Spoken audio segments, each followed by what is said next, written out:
Good morning, guys. CSW here. It's our first live stream. What's going to happen? Well, we're going to talk everything automotive. We're going to talk about current state of affairs at CSW. We'll talk about the automotive industry and how it is to be an automotive technician in that field. So I'm here. Let's go for some questions, and I'll answer them if I can. So let's see. One of the first questions here. How are you liking being back at the Four Rings from Sneaky Ninja? Well, I went back for a reason, man. And all the Audi shops, they're pretty much identical. Whether they're big, small, all of them look the same. They have the in-ground lifts, the tile floor, beautiful. The built-in toolboxes, which are a gift and a curse, really, because as you saw, I had my Epic Carnage, and now I had to move all my tools back into a built-in, so I'm lost in my own toolbox again. So I'm going through drawers trying to find tools that I know are there, but they're in the wrong drawer because I'm not used to it yet. But eventually, I'll get used to it. What's up, Devontae, man? What's up? So I'm a ghost. How you doing? Exco, what's up, man? So yeah, back. I like working on the Audis. I went back for that. The cars are challenging to work on, but then again, once you do enough the big repetitive repairs, it becomes second nature. You know exactly what tools to get.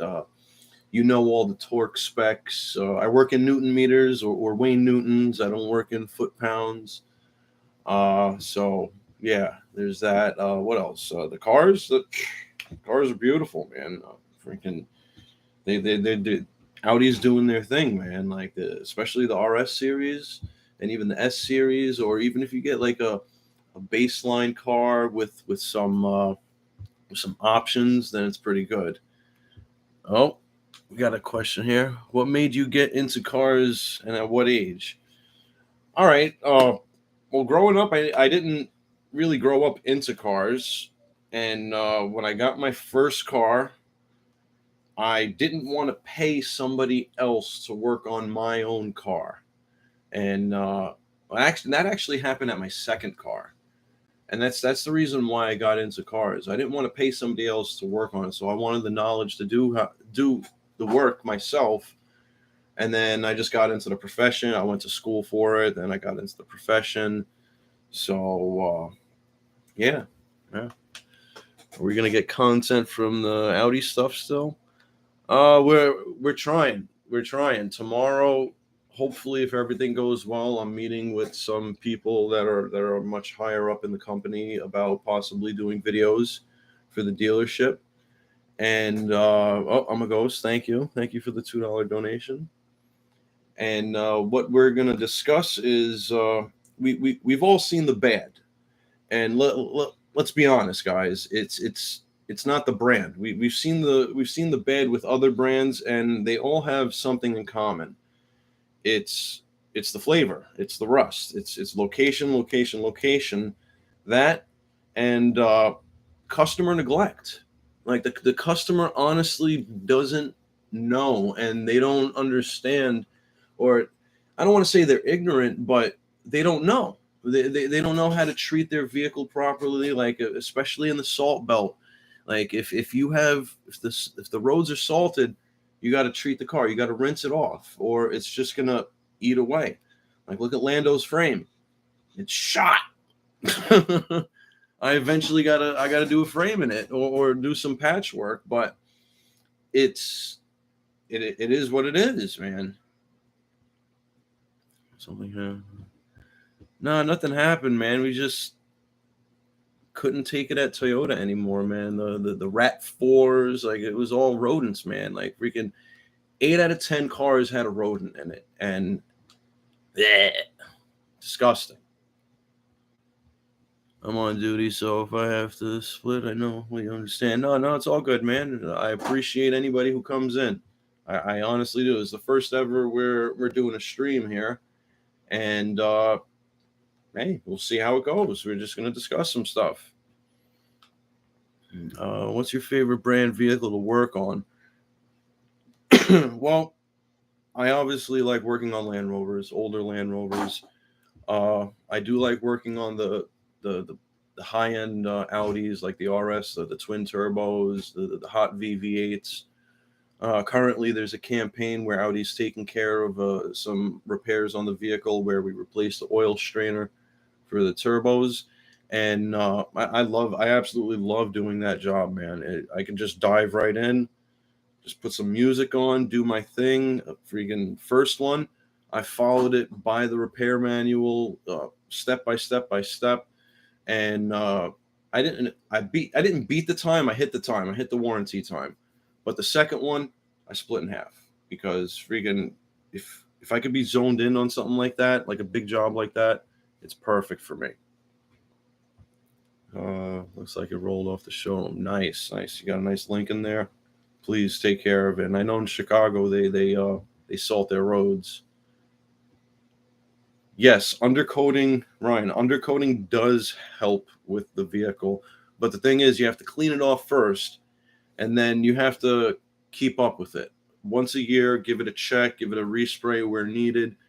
Wax oil does great jobs. Like before I left Toyota, we started doing wax oils, and it's such a needed service depending on where you live. If you live in the Rust Belt, to get your vehicle undercoated, especially the components that rust. If the aluminum components, you don't really need to. The hardware is not going to be aluminum, uh, but or depending on the vehicle, it might.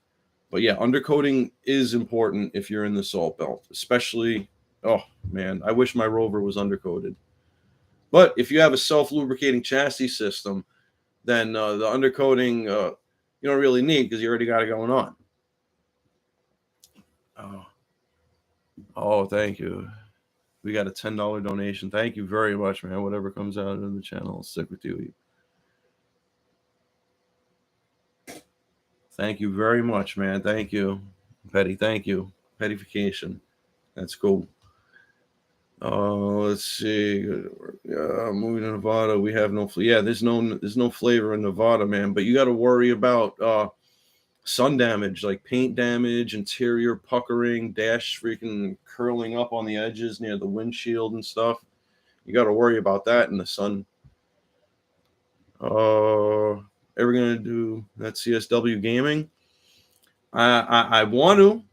We could do some CSW gaming here. I do play some Call of Duty. I do play some Ace Combat. I do play some Forza. Uh, yeah, we could possibly do something here. My wife streams. Check her out. I'm a ghost 22 underscore on Twitch. She's in the chat over here. She's chatting about here and there. Check her out. Check her YouTube out also. Let's see. Here we go. Yeah, pest control, man. I really did feel like a freaking exterminator at Toyota. It was horrible.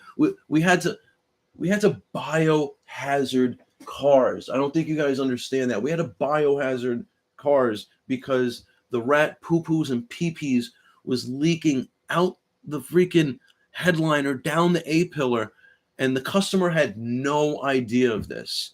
They just came in for a routine oil change and multi-point, and we opened the door and we could instantly see what was there. And you ever get freaking mortified when you get into a car? You just sit there just not wanting to touch anything because the more you look around, the the more poo-poos you see. And you just like your feet are not even hitting the floor. You're just sitting there, and it's just talking about it, man. It's you get all oh man. All right. Whew.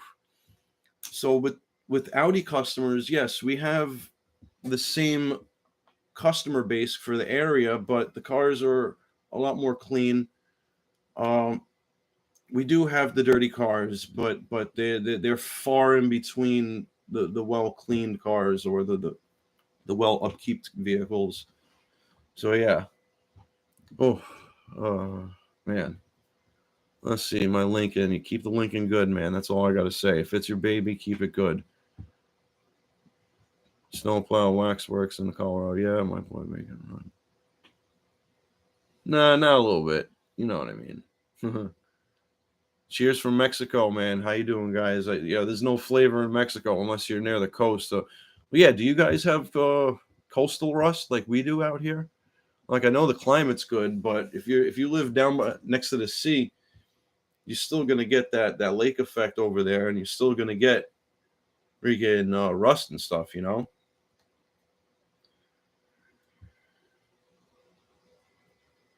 Let's see, inspected. All right, good. Yeah, used for the summer Mustang. Yeah, well, just if you like to have it undercoated, man, do it before winter hits. Have the vehicle clean, clear, and it'll work out, man. Valid sticker on one of your videos many moons ago. What are your thoughts on Aragon calling it quits for the sport going forward? Man, Brian was he's the prince, man. He's he had to do his life thing, man. We can't all rollerblade for all our lives, man. And I realized that too, man. I went skating the other day, and you ain't gonna believe, man. I landed, and then I felt my stomach land. So it's we can't all rollerblade forever, and it's a realization we all got to come to. Like football stars, man, or anybody who does any contact sport, you can't do it for your whole life. You just can't. Let's see. Horse. Yeah, artists, man. Rodents spread that stuff, and you don't want it. You don't want it. Yeah, smoker cars. That's even worse. Freaking, you should. One of my first videos was at Hyundai, and the car had tint, but it didn't have tint. It had smoker's tint, and it's yellow and it's disgusting. And oh, it's horrible. Oh, ride safe with a $20 donation. Hell yeah. Your channel is only one or two I subscribe to. Your skills, attention. Thank you, man. Oh, I influenced you to get a 2008 Q5 Prestige. Nice. That's well optioned. Hell yeah. Excuse me. Well, what color? What color interior? What color exterior? What options you got there? You got the Bangford Olufsen in sound system. Let's see. We ended up after Toyota back at Audi. Yeah, man, I'm back at the Four Rings dealership around my way. Different one actually. Pretty much gave me an offer I couldn't refuse. And me and the foreman, we've been talking back and forth lately because we were cool with each other. And then me and the manager started chatting about it, and they figure I'm just they see how much of a clown I am. So, but they also see the type of work I could produce and I could perform. And another thing they liked was that uh, I was a part of the mentor program at Toyota, where I was mentoring Downs. Well, shout out Downs. Shout out, man. He's still at Toyota now. He's training some people.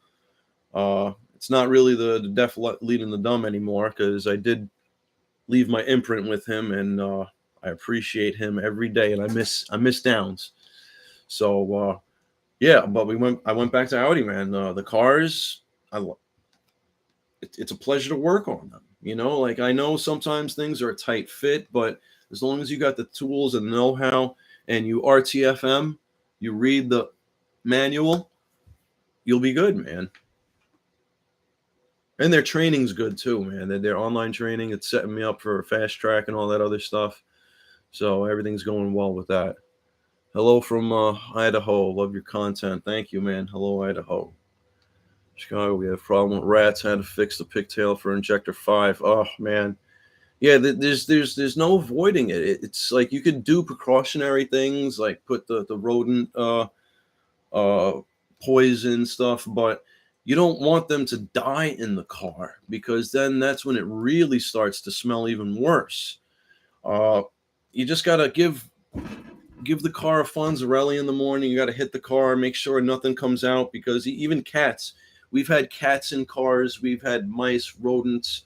We took a live rabbit out of a car before, and when it fell out the car, there was six grown ass men chasing this rabbit up the ramp at Audi, and it was freaking hilarious because when we got to the top of the ramp, the freaking door was still closed. So the little guy started running back, and so we're running back and forth. We're running back and forth trying to keep him up there. And oh man, and then somebody had to run past the oh yeah. So if you can, if you live in a woodland area, if you park next to trash, if you live next to a restaurant, anything like that, check your cars. I'm so serious about this. Check your cars because rodent damage is serious. It is serious. Oh, another $2 donation from Devontae. What's harder, getting contact or editing it? Man, editing. Editing took more time because pretty much I just filmed what I did. I just like usually I'll commentate stuff in my head. So all I did was film it. I just filmed what I did. Like, this is an oil change. This is how we do it here. And this is why you want to come to this dealership, because we do it properly. We strive to do things properly. We strive to do things as per the repair manual. Or if we find an easier, more efficient way, yes, that's the way of the technician. That's what we do. We figure stuff out that way. We even come up with fixes for the manufacturer where some things can be a known issue, but there's not a known fix yet. And that's where the whole network is of technicians, and we all work together that way. And when you work that way together, everybody wins, because you not only you figure it out, you fix the car. You know. Let's see, dark blue, tan, Bang for Olson, aftermarket sub, Michelin Pilot. Yeah, those Michelin Pilots are pretty good.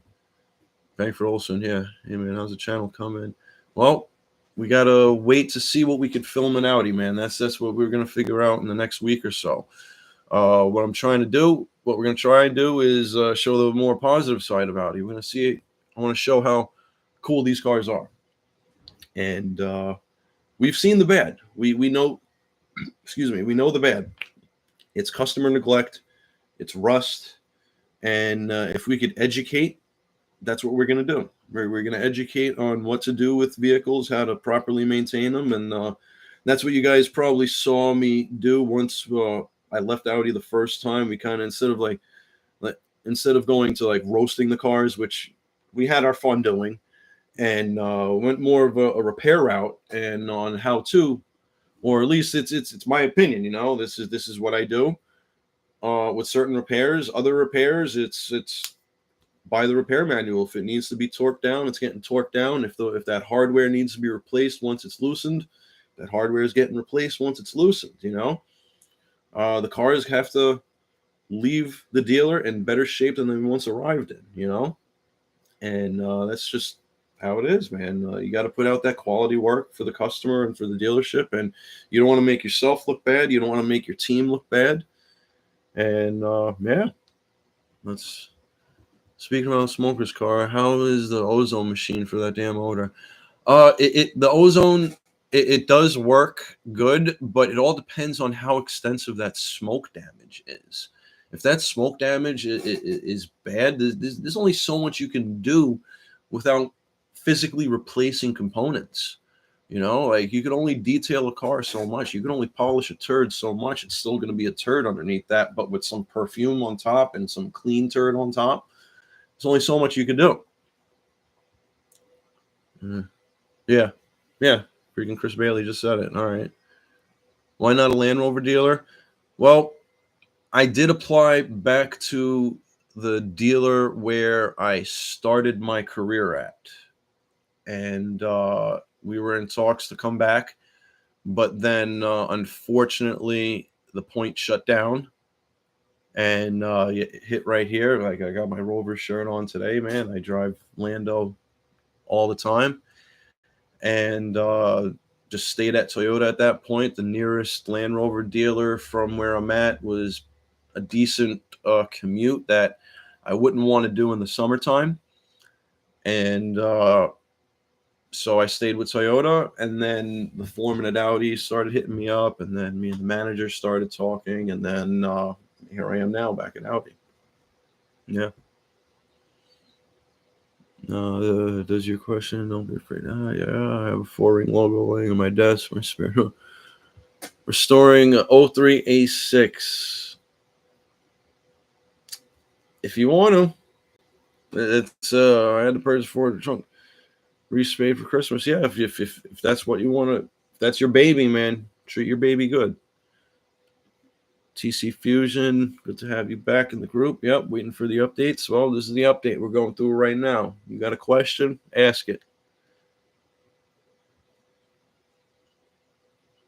All right, let's see. What else we got here? What else? Repair manual. Yep, repair manual.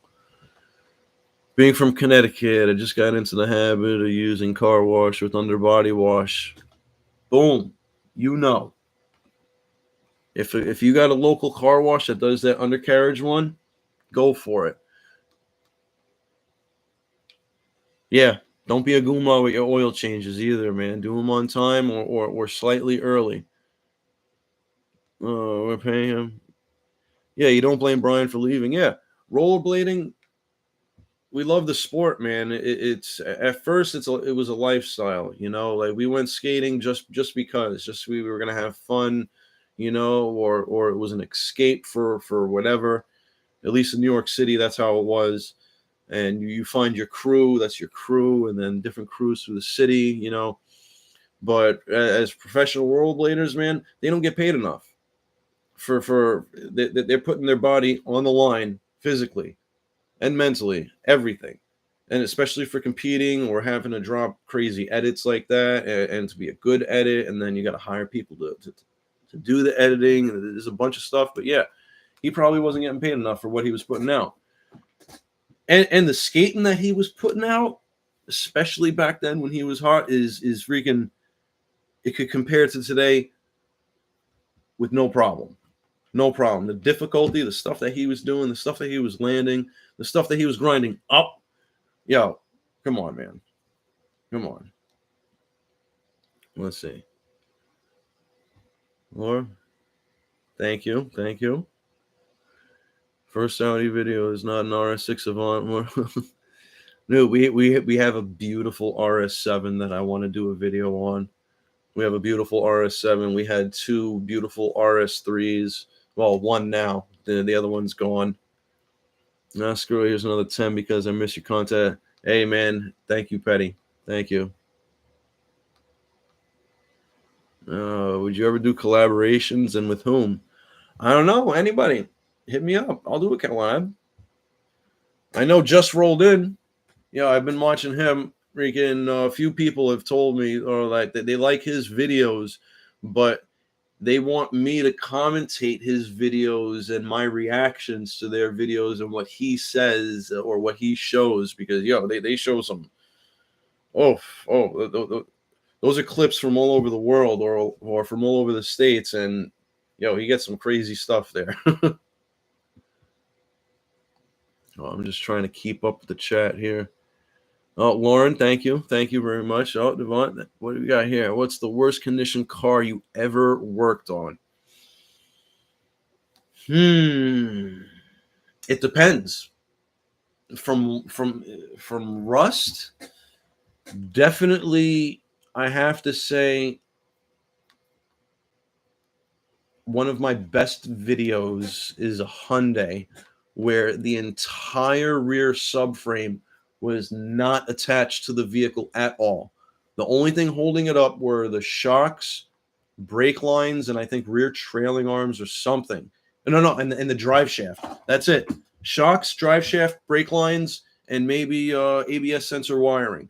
When I put it up in the air, I'm just looking around and I'm like, and then I see it and then I'm like, whoa, like holy shit, like wow, freaking Bluetooth rear subframe or damn near subframe.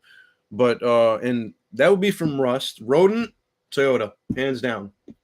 We had a RAV4 and a Prius in the same exact condition where they nested on top of the headliner, they nested in the interior, they nested in the engine bay, they nested in the HVAC unit.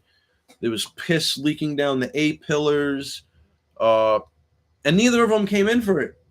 Neither of them came in for this rodent damage or the smell. They just came in for an oil change and a multi-point inspection. That's all they came in for. And we find all this and we bring it to their attention and they can't believe it. And it's a shame because honestly, when I was at Toyota, 90% of our customers were elderly. So here we're going to Columbo this. We're going to speculate this right now. So when it starts, when the rodents get in there, you don't know. So it's a progression. You become nose blind to what's going on. So when you start to smell something, it's not going to be that because you're already used to it. And the other funny thing, the other thing that both these cars had in common, besides location, the rodents, they were both bird watchers. And guess what was in the car? Birdseed. Birdseed. They both had birdseed in the cargo area, and one had dog treats in the door jamb of the driver's door. Excuse me. And what's that? That's freaking food. That's food for rodents. Food. Keep it out. Don't keep food in your car. Don't keep food in your car. So yeah, we worst cars, man. Freaking for rust and for rodents, man. And I'm sure that's not the worst. We probably the yet has yet been seen. No, I messed that up. The best has yet been seen. It's oh. Wish the other were you at before. I'm over Lexus. I don't want to say what Toyota dealer I was at before. They have good people there, but some of them are not that good. But let's take it up top. Yep. All right. Let's see. I'm just trying to keep up with the chat, guys. Appreciate your videos because now I understand the difference between an expensive car and a cheap car. For example, you never know exactly what Audi meant before. Well, you could have an expensive car, but you don't upkeep your vehicle, it's going to turn into a cheap car. You could have a cheap Toyota, but if you keep it well and maintain it, that thing will last you 20 years. My uncle had an 04 Camry with 60,000 miles on it before, unfortunately, he got T-boned. Everybody's good, but that car would have lasted another 15 possible years for the condition he kept it in. And it was a New York City vehicle. And New York City streets are unforgiving. You don't hit potholes, man. You fall into them. That's how bad it is. But yeah, any car, man. You could have the crappiest car, or people may think it's the crappiest car, but if you keep up with it, it'll last you. That's all. Yep. Am I going to start my own shop? No, man, I'm not going to start my own shop. That would be cool, but at this point, that's not for me. Like it I don't know. I don't know what the future holds, but I don't think I would start my own shop. I would definitely be a part of something and help somebody grow a shop. That would be a possibility. Yeah, so CSW was a tech for the SR71. Damn, that's that's what that is right there. I wish that. Yeah, I'll drop everything right now. I will 100% leave the automotive industry to work on something like that, or be a part of Lockheed Martin somehow, or Jets, any of that. I'll drop everything right now. That's a childhood dream of mine. Yeah, right now. that we went to the Intrepid when we went to New York. I took my son there. We took our family there, and I went there as a kid. So now my son went there as a kid. Hopefully, I could put some inspiration like that trip did for me when I was younger. Appreciate videos. Yep. Just trying to keep up with the chat, guys. Edge has underbelly fabric pans. Yeah, that's most cars have that for weight reduction and for cost of production. That's just how it is. Thoughts on making a CSW Discord for the fans? Possibly. I'll look into it. I know I'm a part of your Discord, Devont. We might chat about that. And if I do, there'll be an announcement in the community page about it. As video, you cover license plate, but awful. Honestly, no.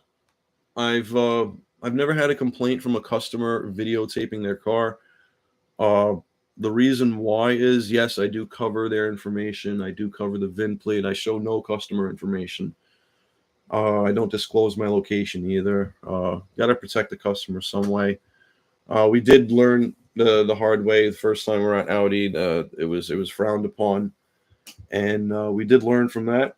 So that's why we're trying a much more legit approach to the dealer I'm currently at now, and they see the value in it. They really do, because of what our community here at CSW has to offer, and it's only a growing community. Advertisement, let's be obvious, we're going to good advertisement for the brand is always good, but if we could do it from my point of view, then that's how we're going to do it. Like new car walk-arounds, like how we did with that Audi R8. We'll take it up top, look underneath the vehicle, shoot some specs at you. I got a pen and pad right here if you guys got ideas for what to do on new cars. What else we're trying to do, and possibly compare vehicles between the group, because the group does have more than one dealership. So we have Audi, we have BMW, we have a number of high-end dealers, so we could do some comparisons, like the S line versus the M line, and what comparisons. I also want to do service stuff. I do want to go through how a multi-point inspection is performed on vehicles, because we're doing things a lot differently now. We're doing video multi-points for customers, where we straight up shoot facts at them. We do a full walk around of the vehicle, and then we take it up top. We give them tire measurements. We give them brake measurements. We look at the suspension together. We look at the exhaust together.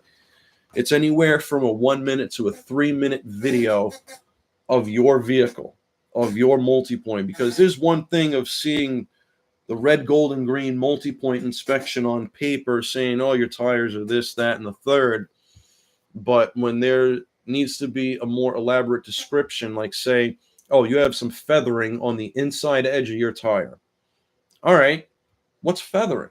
Oh, they're showing me pictures in this 7-page pamphlet that they give me for my multi-point with all this information. And if the customer doesn't want to go through those 9 or 7 pages, excuse me, we text them or email them a video multi-point. And what the video multi-point is, it's an entire walk around of your vehicle on the ground and up in the air on the lift. So let's say customer comes in 60-something thousand miles, they complain of a suspension knock, and they're in for service. So the usual multi-points of visual inspection. We do tire measurements, brake measurements. We look at the suspension, yada, yada, yada. So if there's an issue, well, this is what you need. So say the tires are 5/32, but the inside edge of your tire is balding. Well, that's possibly alignment or suspension component. Okay, say no more. One of their complaints was a knock in the front end. So we start looking at the front end. We see this freaking crevasse of a crack in the lower control arm hydro bushing. When you just rotate the arm a little bit, it freaking opens up that crevasse. Well, there's your sign. You got some suspension play right there. And a way to check that is at low speeds, you just tap on the brake a little bit, and you'll get a knock from the front end. That's a telltale sign of a lower control arm knock. So we'll put that in the video. we'll shout, this is what's wrong with the suspension. We shall provide a price quote. Then we move on to further down the vehicle. The known exhaust sleeve, if it's rusty, we will caution it. There's no need to replace something at this time if it's not needed, but we'll let you know to keep an eye on it. Maybe next service or next service it might be needed. So there's different stages of the exhaust sleeve messing up. There's brand new, there's half Gugats where it's just rusty, and then when it goes full Gugats, the freaking bands break and then it really starts leaking. And then the extra Gugats is when it freaking slips forward and the freaking exhaust pipe drops.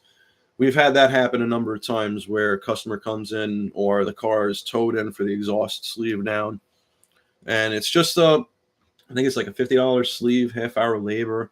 But it's a simple thing that if the customer keeps up with their vehicle and they go through the multi-points, we'll see that. But yeah, the videos, I want to do a video of a full multi-point inspection on a vehicle and show you guys exactly what's involved in a full multi-point inspection at your Audi dealership. All right, let's go back to the chat. Let's see. Was the total A5 scrapped down the floor? Yeah, that Audi that we drove down the ramp, that car was scrapped based off of all. Hey, Jojo.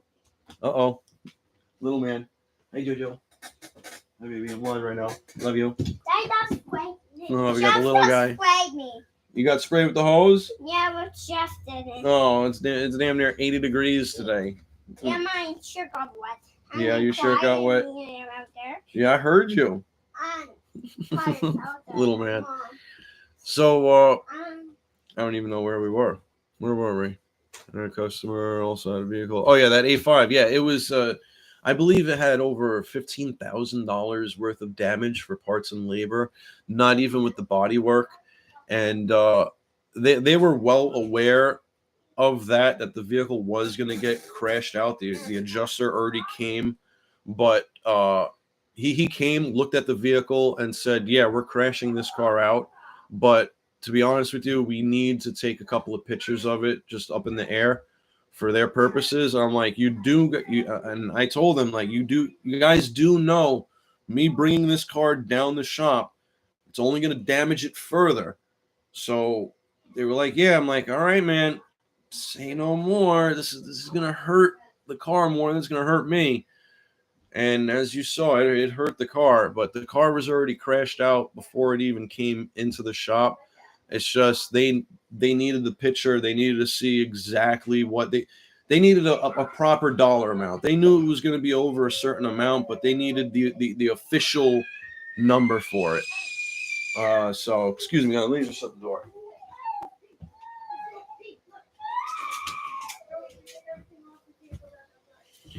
So yeah, that A5 was definitely totaled out. Warranty flat rate times at Audi versus Toyota. You know, Audi times, I don't have to worry about them anymore. Don't have to worry. I'm no longer a flat rate technician. Our shop is no longer flat rate, and we are all happy for it, honestly. We're the only country that is still flat rate, and correct me if I'm wrong, but I believe the United States is the only country that's still flat rate for technicians. And what this dealership is trying to do, or what this group is trying to do, is they're getting rid of that. I don't have to worry about my production hour amount, so to speak, is more quality. Like, I still produce. I'm in the building for 40. I'm producing 50 plus a week, but we don't have that pressure. The only pressure we really have is from waiters. Like, waiters going to wait, but waiters are going to come in regardless, and we have to take care of them. So, but we don't have that pressure of, oh, am I going to make money if the cars don't come in? Or I'm drowning on this car. I already spent this amount of time and we don't have any more diagnostic time. Am I going to drown on this car? We don't have to worry about that. And when I was in process of leaving Toyota, I went on a couple of interviews, and one of the interviews was at McLaren, and they were not flat rate either. They had a similar pay plan that we have now, where the rate is much higher, but they want quality. They want a quality repair from their technicians. So they take that worry out of the equation, so to speak. And so far it's doing good. Like we're all producing. The shop is happy. Paydays, everybody's happy. So it's a trial period right now. We're going to see how it goes, and I think it's working. But then again, I'm not management. I don't know. I don't see their side of the numbers of it. So, but as the technician side, I'm happy so far with it. All right, let's catch up with the chat. You should read Skunk Works. It's Ben Richards' Memoirs of LM. Yeah, I'm gonna go back to that. I'm gonna check that out. If you love planes and jets so much, then I would consider being an aircraft Air Force mechanic. Yeah, I thought about getting into the Air Force, especially when I was younger, but I have asthma. That's one thing. If you have asthma or any pulmonary issues, from what I was told, you're not flying. Uh, and then I have something else, but which would restrict me as well. We won't get into that, but so I went into mechanics. I went to automotive. Gonna see your question. Do you enjoy more of the classics or more supercars nowadays? Uh, I've worked on older Land Rovers and older muscle cars, and I've worked on newer cars. And older cars are more simple. Like nuts and bolts. Every car is nuts and bolts, but there's less things to go wrong. They're more simple. The new cars, it's more technology, and it's more of a challenge, so to speak. And I don't know. I do like the newer cars. Like it's the higher end the car, the better, man. It's more of a challenge. Like it's. I would love to work on high end cars, and that's why I went back to Audi, man. There's always that chance of that RS model coming through, and even the regular cars. It's just like they're different. They're different. Toyotas, yeah, it's an economy car or whatever, and Lexus is the more luxurious car, the Toyota side. And being at Toyota, we didn't have that many Lexuses come through, and the ones that did come through, they were early 2000s. They weren't that new, but yeah, man, the newer cars versus the older cars. It also depends on the mood you're in, man. If you're feeling good, if you're feeling right, man, you want to dive right into something big, yeah, go into the harder cars, go into the newer cars. It's more complex. Uh, there's a lot of support with the newer cars, like repair manual wise. And like with older cars, there's some things that you're not going to know, that they're not going to have in a book. There's certain things that are passed down. There's certain things that you got to learn on the older cars from experience, from just trying trial and error. Like I haven't adjusted a carb in years, but there are people that can adjust the carb just by the sound, So it all depends on what mood you're in, really, of what kind of car you want to work on and where you want to take your career, or if you just want it to be a side thing. If you want a side thing, pick the car you're going to build, commit to it. Let's get back in the chat. Let's see. CSW and Raymond Ray need to do a collab. Hey, hit me up, Raymond Ray. I saw you had some challenges there, but freaking, I would definitely do a collab. Just start by being an Air Force mechanic. Well, at 38 years old, I don't think I could go into the Air Force. Let's see. Buick Regal, regular oil changes, rust proof every year. Live in Toronto, Canada. Tons of salt. Car looks brand new. Yeah, because you keep up with it. Thank you. Your car thanks you. We all thank you. You're not one of the goombas out there. I'm a little half a goomba with a Land Rover because you know, the hole in the floor. Value of CSW to the dealer. I would drive 3-hour routine maintenance by Super. Well, hey, man, I'm going to show my manager this, man. If you got any positive comments to my dealer or to my manager, man, you put them right in the comments. Let him know. Let them know of value I am to the dealer. Because all the service writers and the customers have nothing bad to say about video walkarounds. They all love them. They're all very informative, and they sell work. They sell the proper work that's needed.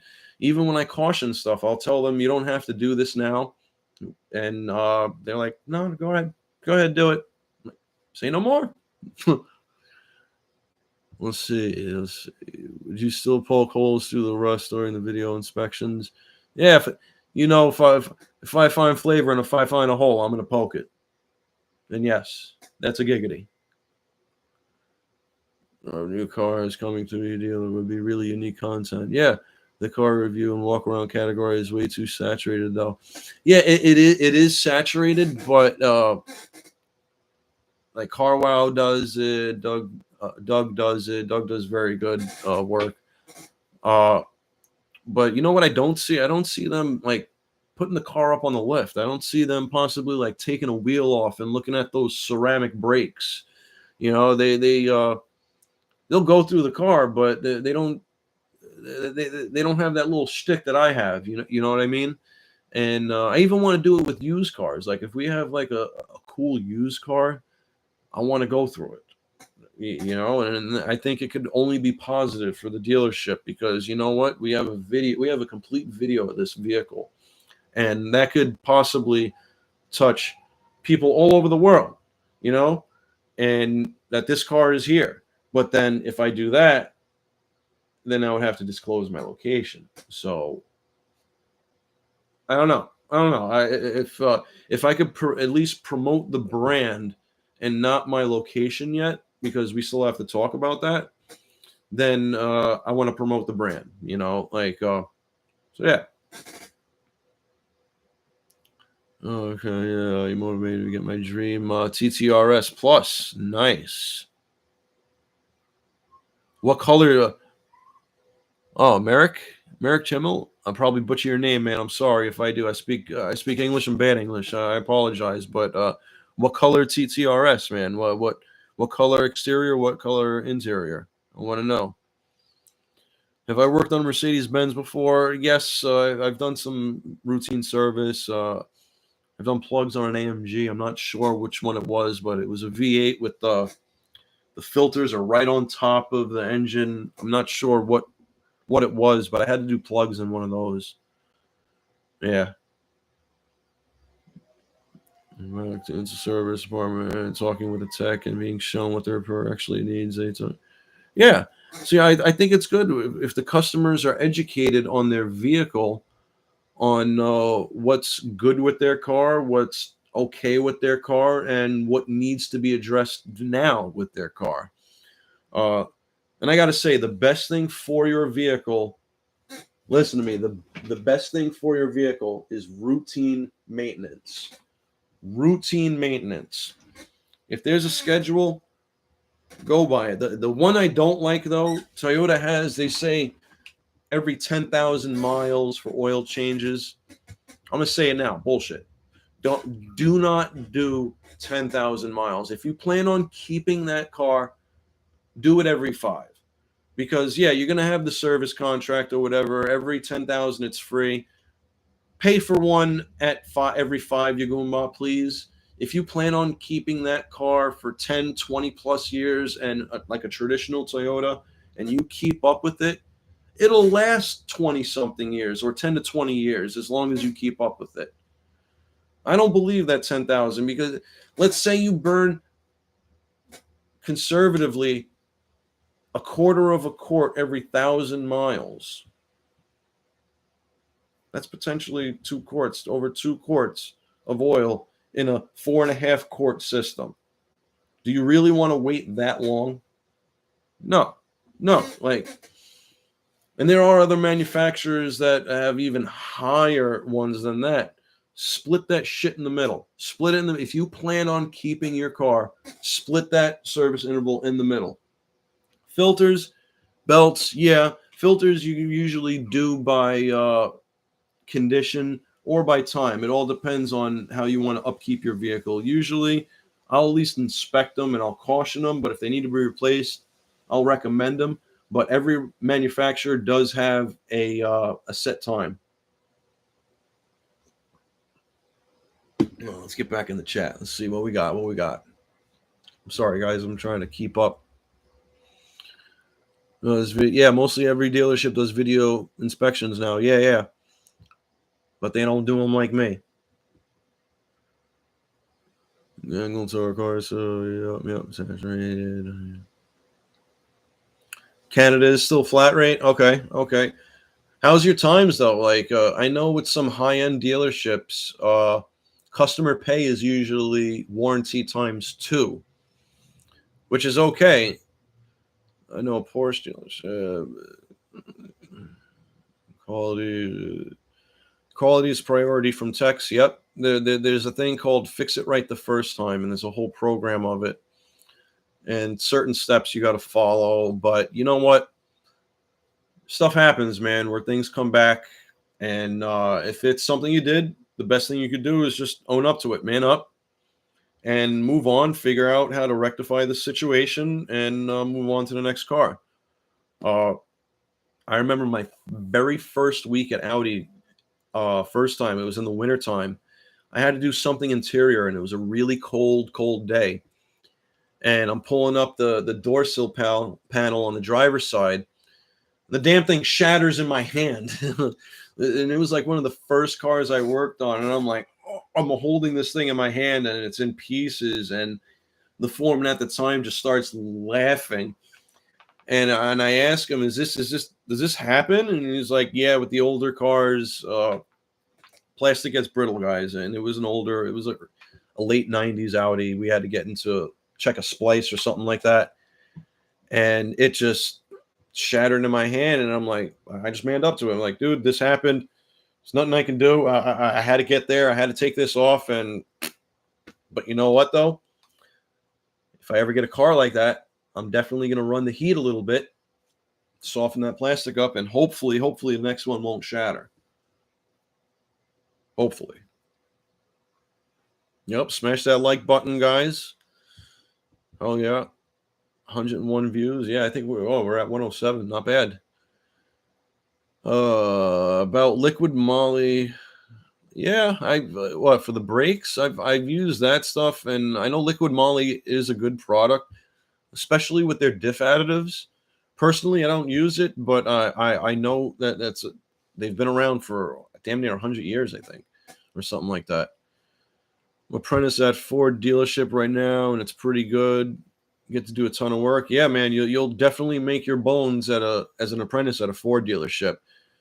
I had to do a brake job, I think, on an F350 truck, but no, it was a 660, and the rotor was a part of half of the hub, and I damn near dropped the nut picking it up. So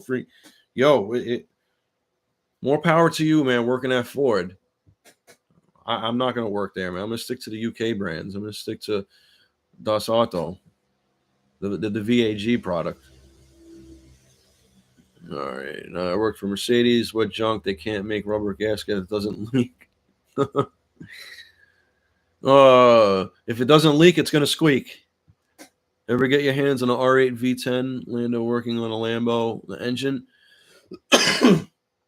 Personally, I've never worked on one. We have the foreman, master, Uber, Audi master tech. He's the only one that touches them.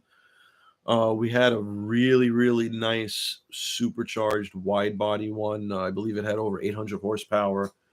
That was in for routine service. There was a short on it on my page where I'm commenting on the lines of the rear fender. Thing was beautiful, man. And the moment the garage door opened up top and you heard the whole shop shake, you knew something was special coming down that ramp.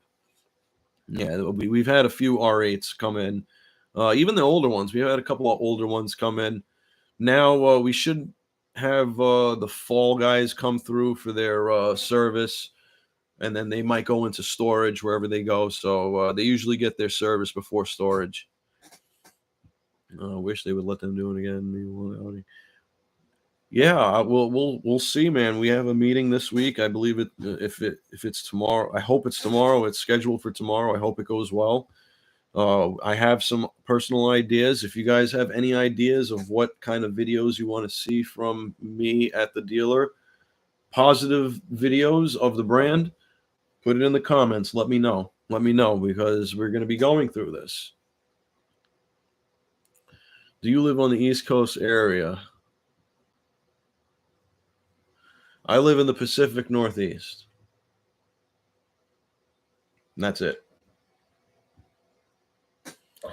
What was my first car? My first car was a 1987 Mazda RX-7. Yes, it was. And they were cheap. They were cheap. I got it for $900, and I bought it off a no, she wasn't a preschool teacher. I think she was a second grade teacher. She was like an old lady, and it was a base RX-7 with the phone dial wheels, champagne gold with burgundy interior. Yeah, I loved it. All right, where are we? Where? See the face behind the voice. Yep, that's me.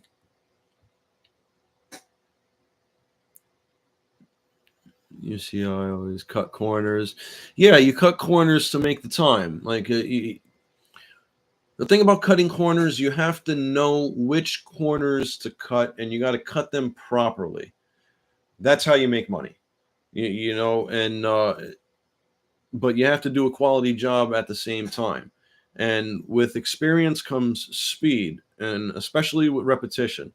If you do that brake job so many times, you're going to know exactly what tools to take out before you even look at the vehicle. You're going to need that 21 millimeter swivel. You're going to need that punch. You're going to need that 13 mil. You might need that triple square for the bracket to take off. So that's Q7. So yeah, it all comes with repetition, but that's the flat rate way. You gotta make the money. You gotta make the money to move on to the next car to make the money. And yeah, you can make a lot of money doing that, but you got to know which corners to cut and cut them properly. And if you do that properly, you could be productive in a safe manner as well. Yeah, still do oil changes at 5K with Stenic oil. Yeah, because every car is going to burn oil. You're going to consume so much oil every 1,000 miles. So based off of how you might possibly consume, or if you don't consume at all, then wow, perfect. But if you do, and if you plan on keeping that car for the duration of you can possibly can, like further than the lease, further than the regular ownership, like 10, 20 years, every 5K, man. That's just a rule of thumb. Like, you don't have to do it. You can do it every 6, but don't do it at the manufacturer's recommendation, because if there is an oil consumption, you have to take note of that, because if you have a 4.5 quart system and you're down a quart and a half, you're low. You're low on oil. There might be some fuel starvation. There might be some caking in the valve cover. You never know. Like you'll see a car. You could have 2 cars at identical mileage, and one engine, when you take the valve cover off, can look silver, and then the other one, when you take the valve cover off, can be a tinge of yellow, and that could be a telltale sign of oil changes or heat, or there could be a number of things. But that's just the point I'm getting. If you could do them earlier, then you can do them, and not just a spill and fill. Do oil and a filter. You goombas, please. Let me get some cafe. All right, let's get back to the chat. Let's see. Corolla will turn 300,000 miles this week. Nice. Yeah. Maintenance is the key. Uncle BS knows. Let's see. Hi from the UK. Are you dead? Oh, I don't like the mice. Hey, man, no worries on the name. Just go by Mark. No, it's all good, man.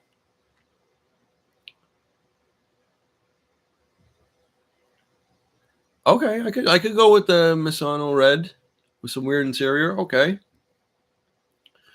No, I would like a Superman one, man. Blue with red interior. I know it's loud, but blue, red interior, black optic pack, all the trim is blacked out, carbon fiber pack, all that will be beautiful. For the time serpentine for the interval, I don't know, man. RTFM, read the freaking manual, or check your owner's manual. There should be a maintenance schedule there.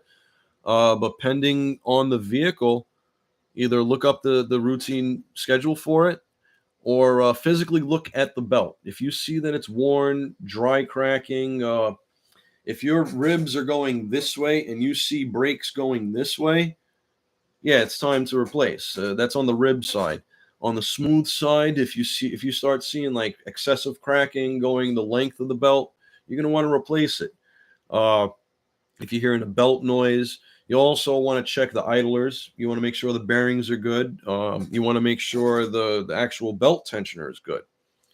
There's multiple things you want to check when replacing the belt, but if everything's good and you're just replacing the belt, go by the service interval or physically actually inspecting it and seeing how it looks. See, Adama. Yeah, the customer gets a better understanding. Yeah, when they are shown. Where's Two Holes been? I don't know. I hope I left him at Toyota, but I think Feifel came with me because I saw some poo poos in another car, and we were doing a service to a vehicle where I just saw the littlest piece of a nest underneath the cowl. So I'm like, you know what? I'm in there. I'm no longer flat rate, and I'm doing a service to the vehicle. So, I'm going to take that nest out there. So I get the shop vac and I start vacuuming, and the nest went from this big to freaking like this. There was a whole cavity behind the air box that I didn't even know about. Well, Feifel did know about it, and he was squatting in there for a little bit, and I sucked that thing right out. It's gone. So yeah, Feifel's here. I think Two Holes was left at Toyota. At Ford, CP warranty times 2 or whatever the tech wanted to charge. Yeah, that's not good too. But sometimes, like we had all data, we would refer to that, and if we would adjust the labor time based off of the condition of the vehicle. Like if the vehicle was really really rusty, well, we got to put a lot more labor. Like if we got to break out the Chinese hot wrench, or if we got to break out the map gas, whatever it might be, if we have to put more labor and or effort into whatever the repair manual says, then that's additional labor. That's just how it is. It's not like we're working on a car with 10,000 miles on it where you could just be like zip zip zip zip zip. No, we're working on a car with 150,000 miles on it in the Rust Belt. So why would you think the labor time would be the same of a 10,000 mile car or a 150,000 mile car? Yeah, there's going to be differences. So yeah, adjustments, they do have to be made, but you got to inform the customer of that. So whenever I try and sell suspension work where I know rust is a factor, I'll put that in my story. I'll put it in the video that rust is a factor, and the torch may have to be pulled out, and it's not going to hold if it's liquid. So we'll try and make it work. Any suggestions? Honda CRV through 2 codes 7.2. Well, that's lean, 2D, cylinder air fuel ratio imbalance. I'm not sure.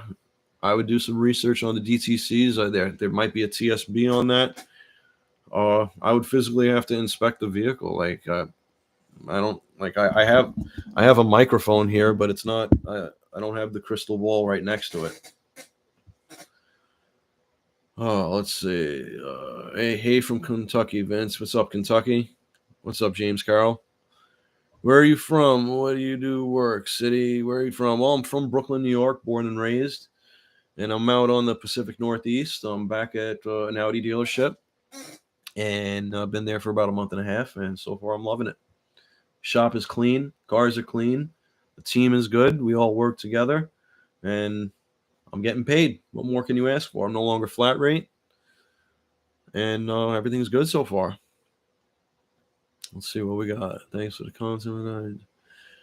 Many hours. You got me saying this hardware is no longer identified as. Yep. Hey, man, when hardware no longer identifies as hardware anymore, It's no longer hardware. With a 6-speed DSG, '09 Jetta. Nice, nice. TDI, I don't like working on diesels, man. You guys can keep your diesels. That's just personally me. I don't like diesels. I'll work on them, but I prefer not to. And that is that. Any flavor merch down the road? Yeah.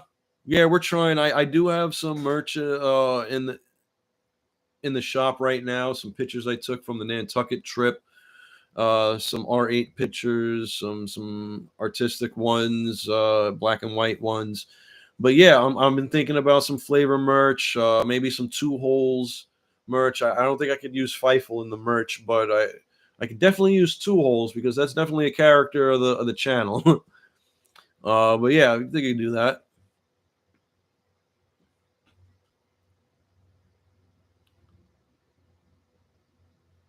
Any interest in covering automotive subcultures? I'm open to suggestions. I'm not sure. Like I'm a one man army at CSW. I just started videotaping, or actually, no, I how I started the channel was I wanted to show the people my daily crap fest at Hyundai and the cars I had to deal with. And I think my first 5 or 6 videos are just short 1 minute videos that I do with my phone. And out of nowhere, one blew up. And that's how I just had to evolve from that. And I'm a one man show. And if I could evolve the channel anyway, well, we're going to evolve it somehow.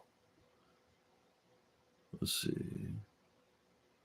18 S5 Sport Pack. Let me just put it in engineering stage 1 tune. Nice, nice. I live in Arizona. It's hot most of the year. Do you recommend an intercooler upgrade? Yeah, if you could upgrade whatever you can, cool. But just be aware of tunes and getting TD1 with Audi. Just be aware of that. I'm not sure the whole logistics of it. I know tuned cars are kind of frowned upon if you're under warranty, but you're living your car, man. Experience your car. Do what you want with your vehicle. Like enjoy your Audi. That's what they want you to do. It's all in the experience of your car, and you got to enjoy your experience, or you wouldn't have gotten it. So Aaron Brown, enjoy that S5, man. I've been looking at S5s. I would love an S5 coupe. I don't want the 4-door. 4-door is nice, but I want the coupe, or even like an older RS5, like 13, 14 with the V8. That'd be nice. Former professional mechanic here, enjoying your live. Thank you very much. Thank you, Space Cat. Thank you very much. Mike Lancaster, hello from Canada. What you talking to Boot? What's up, man? Illinois passed the law not long ago. Flat rate warranty work is automatically book time. All right, that's 1.5. That's the minimum. That's good. That's a step in the right direction, guys. How many vehicles have I declined because of condition? Probably over 20. Probably well over 20. And you know what? It's based off the interior, not the exterior of the car. It's all the interior. Mold, I have an issue with, if because of the asthma. If I get near it, and I know people might not know around me, but if I smell it, if it enters the shop, I know. Made you want to get into YouTube? Any solid suggestion getting started? I'm a Porsche tech, and I've been playing with the idea of starting a channel. Well, Jake, I didn't plan on getting into YouTube. Like I said before, man, I just put about 6 videos out there, and the one Hyundai one with the Bluetooth suspension freaking just started getting views and comments, and I started getting email after email. So it was in the thousands. I started getting thousands of subscribers a day based off of this one video. So I went on to YouTube and I YouTubed on YouTube how to make money on YouTube. Easy as that. So I just watched a number of videos, took the proper steps, then took the proper steps to get monetized, and it took off from there. My best month ever was my first month ever, and it was a short month. And then everybody just started commenting and liking, and I'm like, all right, I guess I got to make more content. And then started making more and more, and then it just expanded from there. And then when I got to Audi the first time, we were doing these video walkarounds, and that's when I realized the channel started getting like views and stuff. And then that's when I did the monetization progress or process. And when I was doing the video walkarounds of the vehicle for the customers, I was being a I was being a comedian in the videos, and I couldn't send the videos to the customers. I had to delete them and resend them normal and stuff. And I'm like, yo, this is hilarious. I need to start filming this because it's hilarious. Like like you see cars in such condition you don't expect, and like, or you take that belly pan off and you're like, holy shit, look at that oil leak. That it just evolved from that, and then it evolved. That's it. It snowballed from there, and I just had to keep up with the channel, keep up with the content. And then I realized, like with the analytics, like the first 24 hours is almost the only 24 hours of the video. And or if it's like a really really good video, it'll keep climbing, climbing, climbing. So I'm like, oh well, I got to produce a video every day or every other day or whatever. So I started doing that, and then it's a lot of time for editing, and it's a lot. Filming was easy because I just filmed what I did. That's all. It was just me with the camera there, and just and that's it. So it didn't really take any production away from me, but because I would have the magnet holder on the hood looking down, so it's just a matter of setting the camera up. That's it. But if you want to start a channel, man, just be aware what happened to me. VAG didn't like it, but what we're trying to do here, we're trying to turn it around, try and do it in a positive manner, and we're gonna make it work, man. We want to grow the channel in a positive manner with Audi, and if we can be some sort of an ambassador and show it from my level, I know the people like it. We have a community here that would love it, so we'll see what we can do with that. But if you want to do it with Porsche, man, more power to you. Just take the proper steps. That's all. Okay, let's get back into the chat. Thank you for the answer. Yep, no problem, man. Did the last Audi employer contact you? Does he want you back? No, they didn't contact me, but I left on good terms. Like me and the manager there are cool. Me and the GM there are cool. I can come back if I want to, but at this time, I didn't go back over there. We left on good terms, and that's it. That's it. Even though the negative happened, but we ended up neutralizing the negative, and we left on a positive note. And yeah, we left on a positive note. You fancy your own shop one day? I would like to run. Maybe I might run my own shop one day, or might be a partner with somebody. I could do that. If anything, it would be maybe like a Land Rover shop, because if I'm going to do something like that, it's going to be my way, or it would be for Land Rover, because that's my passion. That's more of my passion with vehicles than any other vehicle. Audi came close, man. I thought about getting rid of the Lexus for an Audi, and we're still thinking about it. But I don't think I could ever get rid of Lando. And it's a big passion. And even if we did get rid of Lando, it would be for another Land Rover. That's the only other way. The only other way Lando would go is for another one.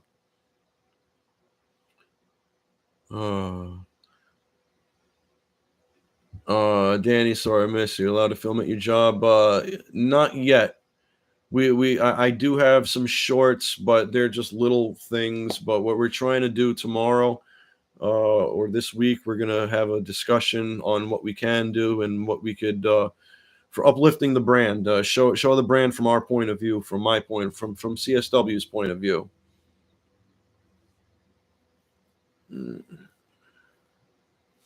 Is it getting harder to find guys to do honest work time, make a move back to the dark side, BMW? Go to BMW. Hey, there is quite a number of BMWs within the group, so that might be an option. And I know they are a very nice brand to work for. And they do have beautiful cars there as well. I would. I would work for BMW, but I know nothing about them. I just know they look good, and they're performing cars. I know the M series. I know the M4 really should be like the M3, and the M3 is like the M2 based off the new sizing and stuff. So, but yeah, BMW could be an option for the future. But at this time, man, I'm all in with Audi. YouTube will show you anything. I don't know. It needs to get close. RS horsepower. Yeah, when you go from regular to stage one with any of the RSs or any of the S packages, man, it's a dramatic increase. It really is. Old 80s, 90s Volvos, I know nothing. I've done a heater core in one, and it was one of the easiest heater cores I've ever done.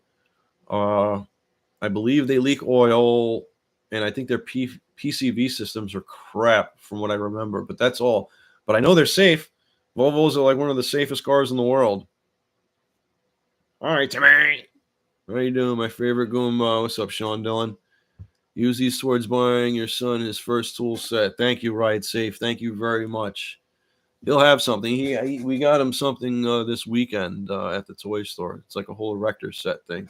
He's not even 4 yet, and like even when I have my skates out and I'm working on my skates, he'll take a skate. He'll take one of the tools and work on a skate like I'm working on mine. Land Rover FTW. That's right.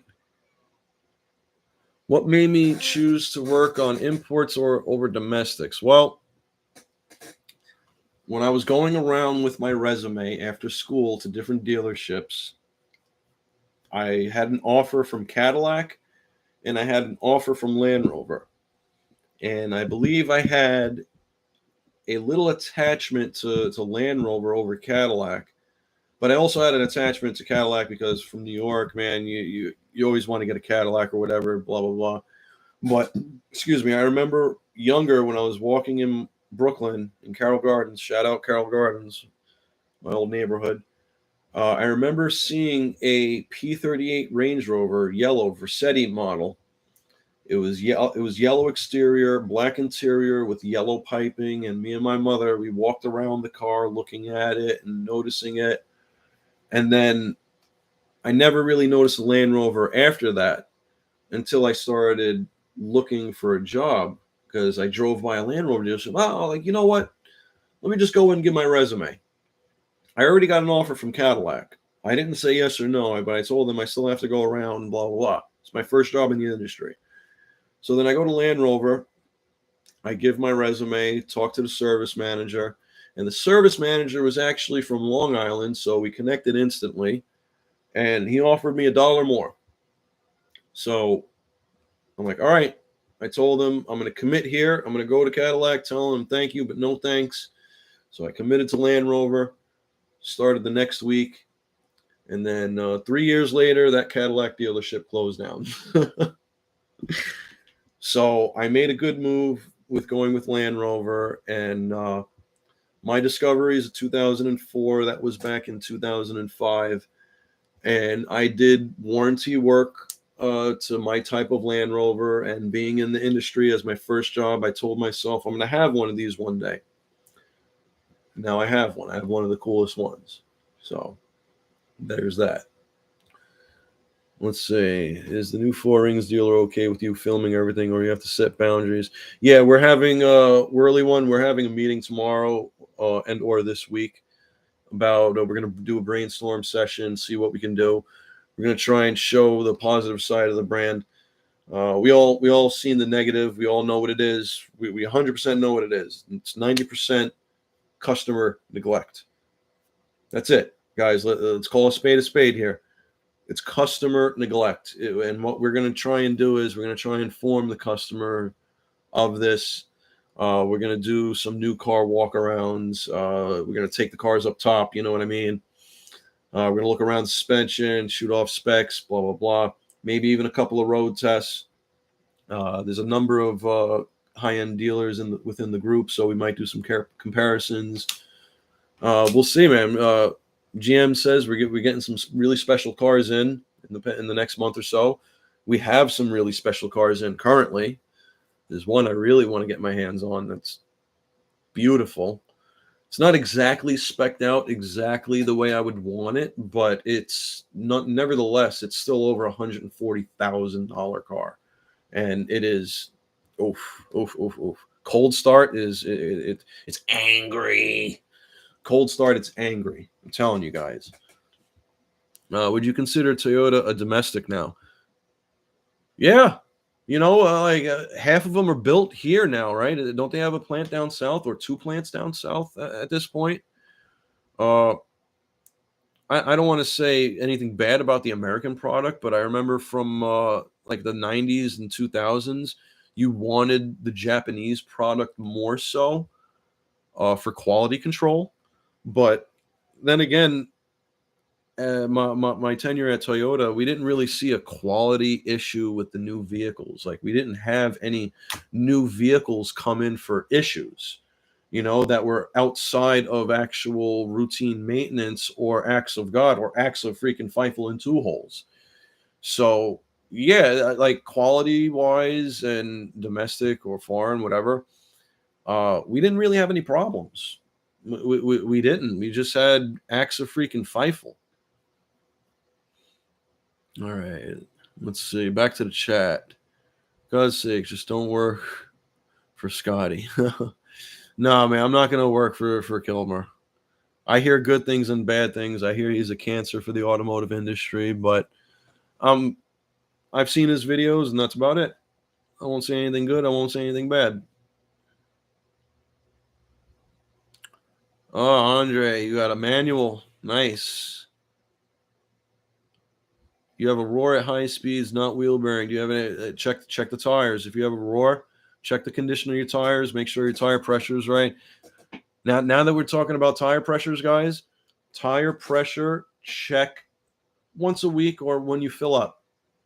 That will ultimately save you gas in the long run. If you check your tire pressures and if you open the driver's door, there's a sticker right in the door jamb that will give your tire size and the cold pressure that your tire should be set to.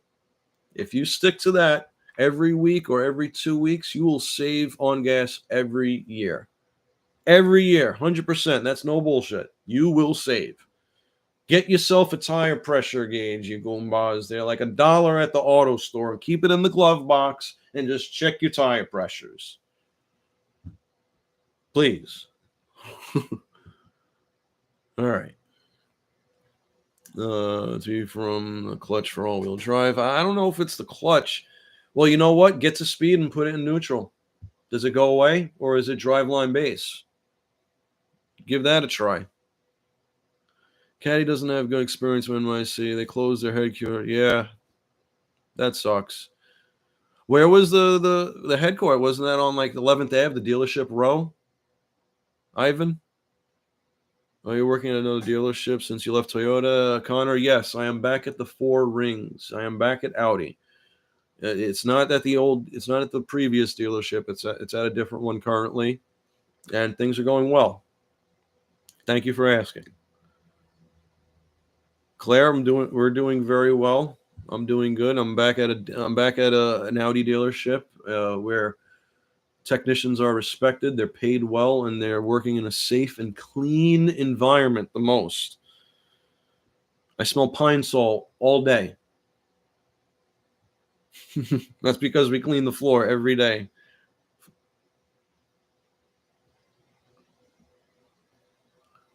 Yeah, the bag rats also understand. Even the bad just brings awareness. Yeah, Richard, you're right. If we bring awareness to the cars, you know what? The customer can have that much better of an Audi experience, and they could have that experience longer with their vehicle. Like there are people that just drive cars, but what we want to do and accomplish here, we want to turn these normal Audi people into enthusiasts. Like, you're not a car person. Yeah, you drive the car, but you know what? We want you to know how to check your tire pressure. We want you to know, oh, that's what that warning light means. Oh, we want you to use your freaking turn signal. I'm kidding. I'm kidding with that one, but we want the customers to be informed. We want you to know how to Bluetooth your phone to your vehicle without wasting your time coming to the dealership and for us to waste resources on how to show you something that, one, they should have showed you at time of purchase, and two, if you don't know it, we want to teach you. We want to show you. We want it to be an easy experience for you. There's no reason why you should have a negative experience. Only negative experiences they should be having with the vehicles are freaking like acts of two holes or active fifles or damn, we hit that pothole. There's nothing we can do, but you know what? We'll get a tire on there. We'll get it ready for you. You need an alignment? Say no more. We got you. We want to maintain these vehicles properly, and that's what the channel is about now. We want to educate and inform, and ultimately we want to show you why you want to come to dealerships, why you want to establish a positive relationship with your dealership. Because if you establish a positive relationship with your dealership and you maintain your vehicle with that dealership strictly, there's a great chance of that dealership taking care of a repair that you need outside of your warranty. If your warranty is expired and you have that relationship established with them, there's a very good chance that they're going to take care of it. Even if it's a big ticket item, there's a very good chance they'll do that for you. And that's what we want to bring to light. Dealerships, yeah, we've had that stigma of stealership, or even with that Seinfeld episode, man. I love the episode, but you know what? You want to find that dealership that you can work with, that you could establish that relationship with, that you can trust with. If they instill that trust in you from the beginning, then only good things could happen from that relationship. Like we want you to have the most out of your car. We want you to have the best experience of your car. We want to turn you into an enthusiast. We don't want you to just drive your car. We want you to, when you get out of that car and you look back at it, type of relationship. So that's what we want to establish here. Let's see. Well, let's go back to the chat. Yeah, missing your daily content. Good to see you. Thanks, Bigfoot. It's hard. It was hard to keep up with the daily content, man. I tell you what, man. I was blinded by the dollar amount instead of like the duration. I wish if I only posted like 3 videos a week, I probably still would have had content to post. And that was freaking rookie mistake right there. Yeah. Are there any other more YouTubers you chat up or link with?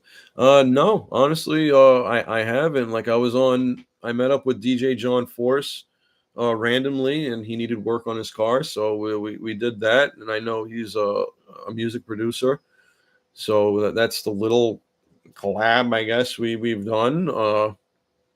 That's about it. But I'm open to collaborations. You guys, the emails in the about me.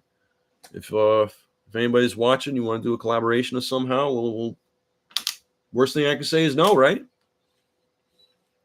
What else? Scotty is a hack and his ego is huge. Probably why he didn't respond. Hey, why Scotty Kilmer was in here? What? I want more Land Rover Project car videos. Yes, I got to fix that hole. I got to do stuff. I actually got to bypass the throttle heater. So I got to order some silicone coolant line. We'll be doing that soon. I love the smell of pine salt. Yep. Is the name Feifel from the Disney movie? Was it Disney? Feifel and Feifel Goes West. But yeah, that's what it's from. Feifel. You guys are lucky I didn't come up with a name from Secret of the Nymph. The tires are okay. Tried another set. Wheels. When I put it in neutral, it can still be heard. Check if there's a carrier bearing in the drive shaft. Maybe, or even maybe an axle. Bent rim can cause it. Just shooting ideas off the top. That's all it really is. Will you soon be making more CSW? I hope so. We're gonna find out, Bigfoot. We're gonna find out this week whether we're gonna do some videos at the current location, Hopefully, any ideas, shoot them in the comments. I'm going to post this here, or I believe once it's done, it's going to be a normal video on the page. So if you guys have any ideas for the channel to produce positive videos of the VAG product, the Audi product, I'm open to ideas. Let's see what else we got here. Let's see what else. Yeah, so we did the oil screen recall or campaign is one of the best things they came out with for the vehicles because you want to keep the turbos fresh oil and stuff, and it's great stuff. And I love doing them. Your comments and videos remind me of my relationship with my local precision tune dealer. Great guys will advise what needs to be replaced, won't try to rip anyone off. Give great advice. Hey, man, I try, man. I just want to do honest advice. Like we've all been that technician beginning, want to make money, flat rate, gun ho. We've all been there. I'm at the point in my career, I'm at the point in my life where I don't want to deal with that. I don't. This is what you need. This is our findings. This is our professional opinion. If you want to take it elsewhere to get the same opinion, that's fine. But you're getting the opinion of somebody who is going to scrutinize your vehicle to a dealership level. Because the dealership level is the first line of attack and the first line of defense. Or the first line of attack and the last line of defense. We're the first ones to see the car, and sometimes we're the last one to see the car because other people can't fix or won't fix the car. And there are times, yes, we decline to repair vehicles because they're either too far gone or somebody's been there and they've goombawed about like crazy. And yes, there are cars like that, but the dealership is at least the way I see it is the end all be all. We are the fix. We are the manufacturer fix for your vehicle, whether it be Land Rover, Audi, Toyota, whatever. Uh, the I know some states have the right to repair bill or whatever, where they want the outside shops to have the dealership information, blah blah blah. They already have it. The only thing I believe they didn't have was for the first newest 2 years of the vehicle. Everything else they could buy a subscription so they could have that information. But here's the thing about having that information. You can have it all. But if you don't have the know-how, if you don't have the proper tools, you could have all the information you want. You're not going to get the job done properly. So, yeah, and there's that too. I hate to pick your brain about Toyotas, but there's not many people you can trust. Having seen common issues with the 1719 Corollas. No, the only issues, honestly, guys, the biggest issue I had at Toyota was rust and rodents, R&R. That was the worst things that we had at Toyota.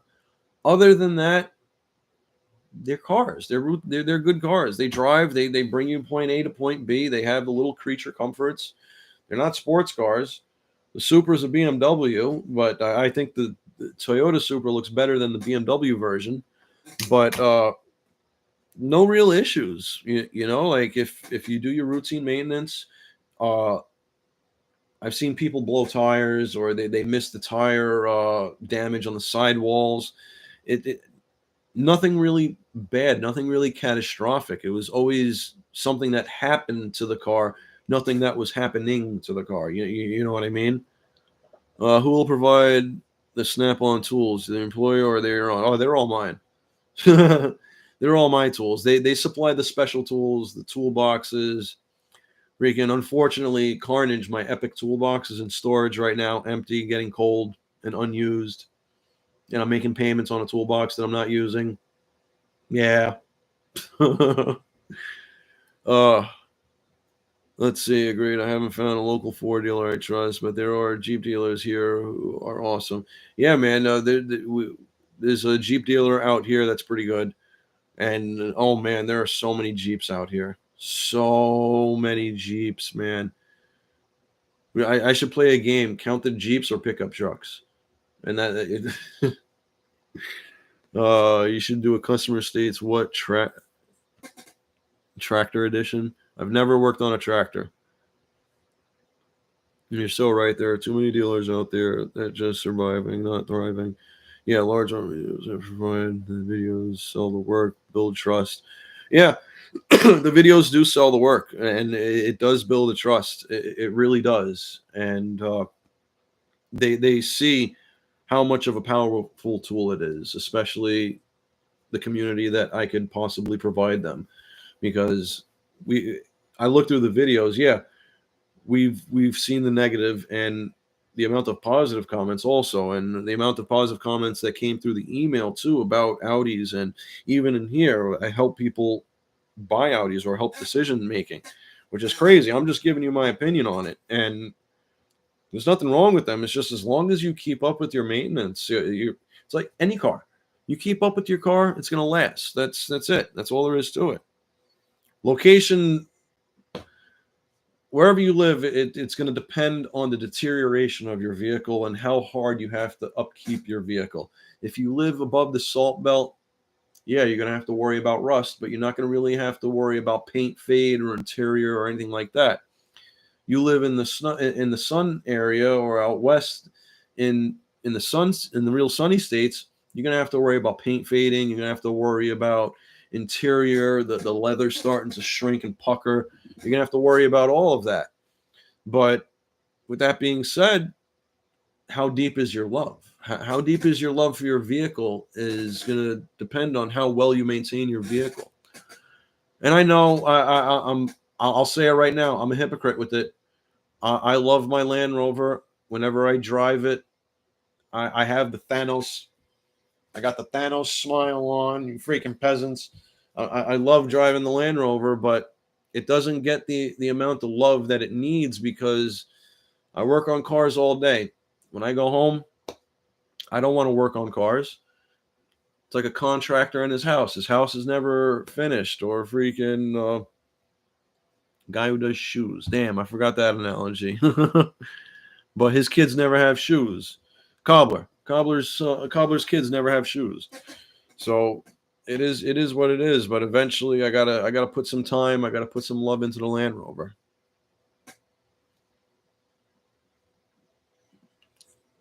How comes the toolbox is in storage rather at your new dealer? Because the dealership has all built-in toolboxes. Every Audi dealership looks identical. Tile floor, in-ground lifts, black with silver steel trim toolboxes, and stations for computers, blah, blah, blah. Every single one looks the same. All the new dealers are doing that. Land Rover, I know all the Land Rover dealers look the same. Years ago when I started the industry, they all looked like skiing lodges. Now they're all streamlined silver. Land Rovers on one side, Jaguars on the other. So all the high-end dealerships, they're all going to a uniform look within their own brand. So that's why my toolbox that I love so much is in storage. Let's see.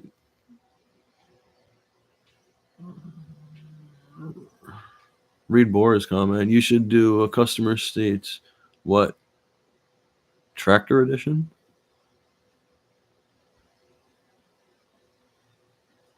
What, to work on tractors? I don't know.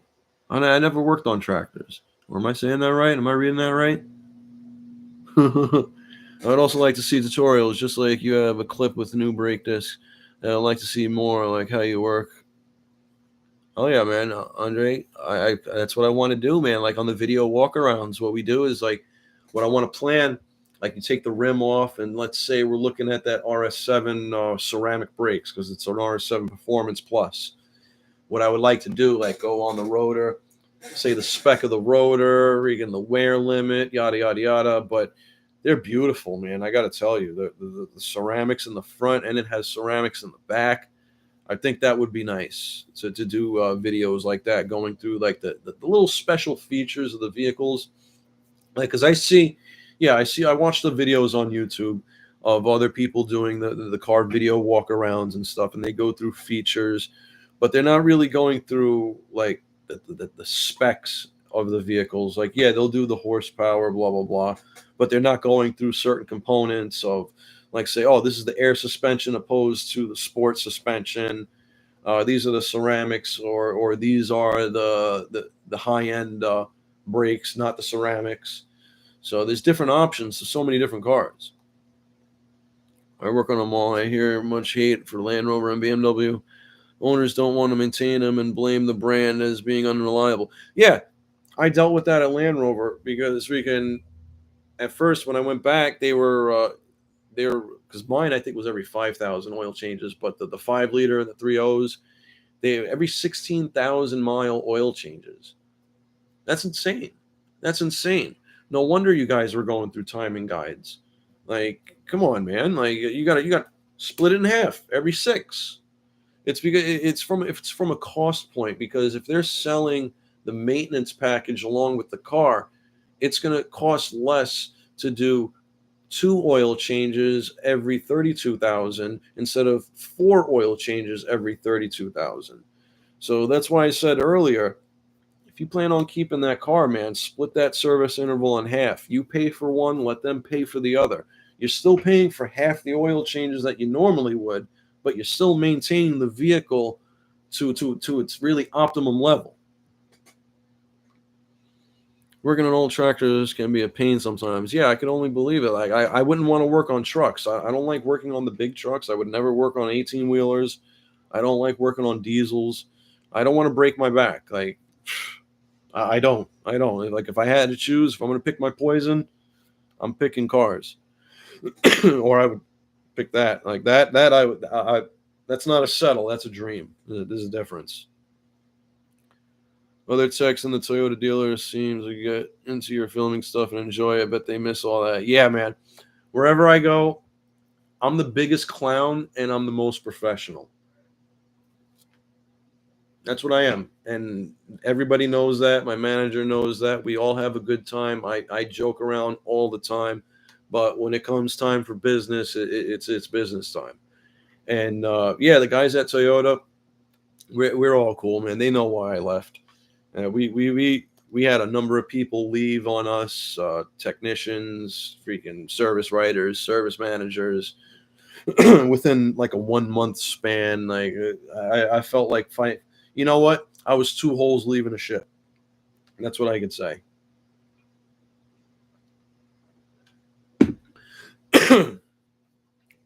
Yeah, but the guys at Toyota, man, we all had it. We all had fun, especially me and Downs, man. We were gonna do the CSW and Downs show, or something to that effect. But he's still there now, and he's doing well. He's doing good. I speak to the manager over there every now and then. He's a cool guy.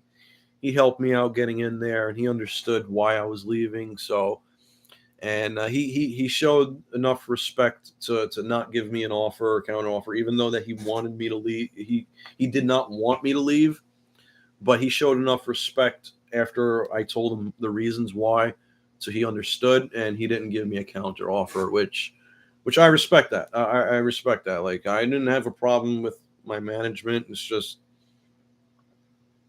yeah. Old shop foreman always said maintenance is insurance. Yeah, it is. It is, because while you're in there, we're going to look at the vehicle. And as a flat rate technician, as a previously flat rate technician, when the car is in for service, we're going to look at your car for more money. I'll tell you right now, a flat rate technician is going to look for more money.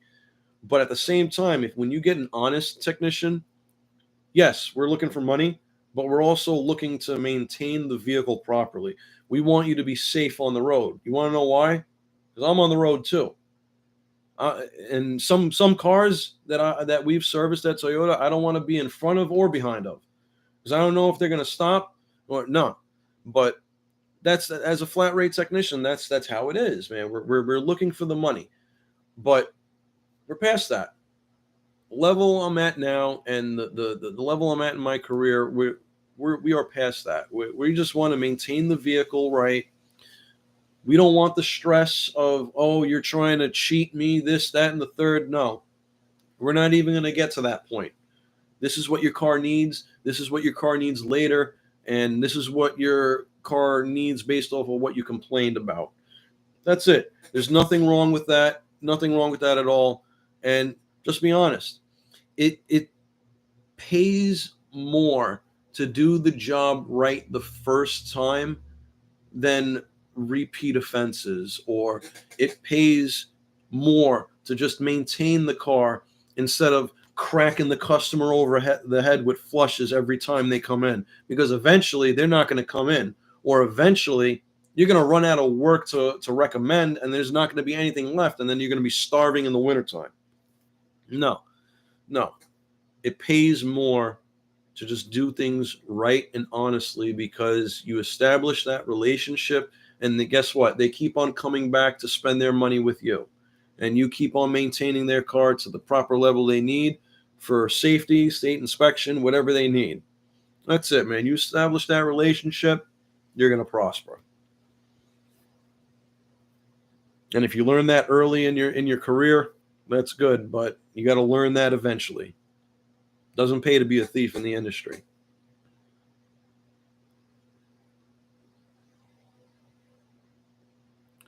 Biggest clown, most professional, love it. Yeah, hey, that's what I am. I don't care what Mobile One says about 15,000 mile changes. I'm sticking at 5. Yeah, hey, I use Mobile One in the Lexus. It's every 10K, but I do my oil changes every 5.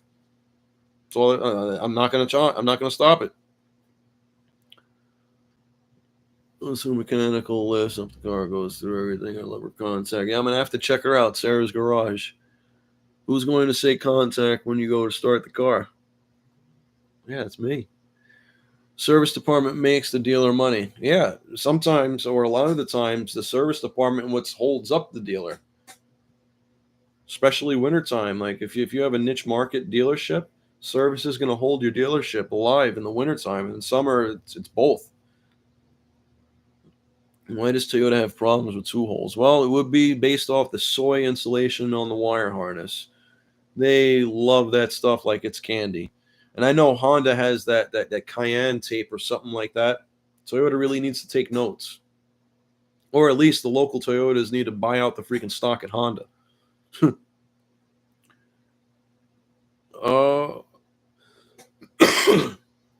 you get to work on all models at the Four Rings? Most models, yes. The R8, no. The R8s go to the R8 certified technician. He's our master tech. He's our foreman. Shout out, tech. You know, if you're in here, you know who you are. But yeah, he gets all the R8 work. But obviously, when he's working on it, everybody's around it, looking underneath, gawking at it, or whatever. But yeah, he's the only one allowed to drive them, work on them. Him, the service manager. Correct me if I'm wrong, but I think it's almost like the GTR, where only one technician has to work on them or is allowed to work on them. The service manager has to have certain training on them so he could work on them, or the dealership is considered an R8 dealer or something like that. But I might be wrong. I might be mistaken. But either way, only one guy's allowed to touch them. I have a 07 Dodge Caravan. It's worth keeping or looks a weak car. Place. Dodge Caravan? The minivan? Well, I know they have like rust on the rear axles. As long as it's well taken care of. That's all, man. Do the pre-inspection. If you're looking to buy it, or if you have it already, just look through that vehicle with a fine-tooth comb and make a list on what it needs or what it doesn't need. That's it. Other than that, Dodge Caravan, Godspeed.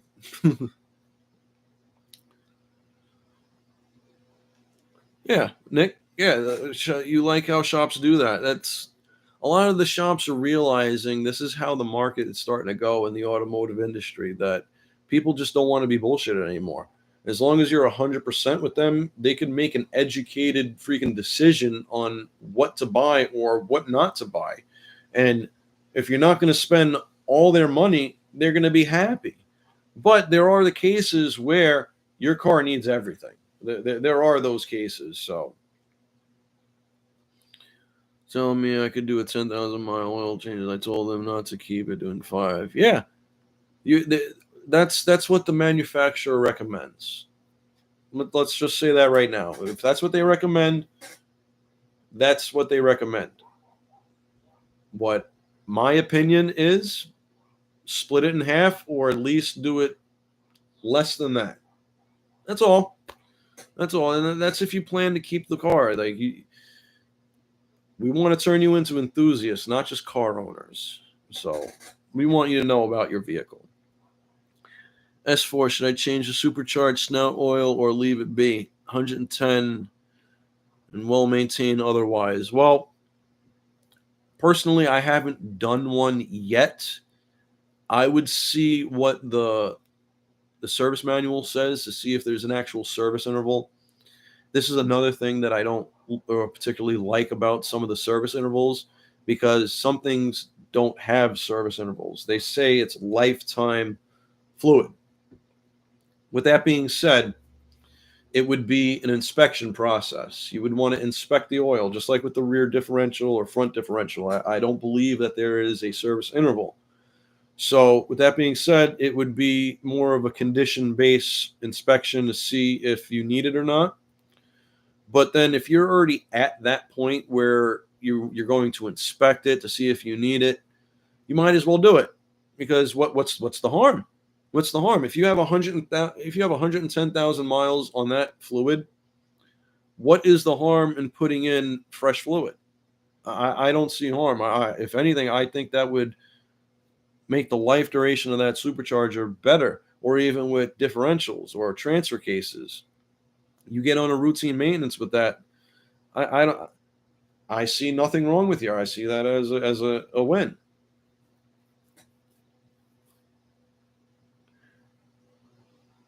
No, it's all good, Roy.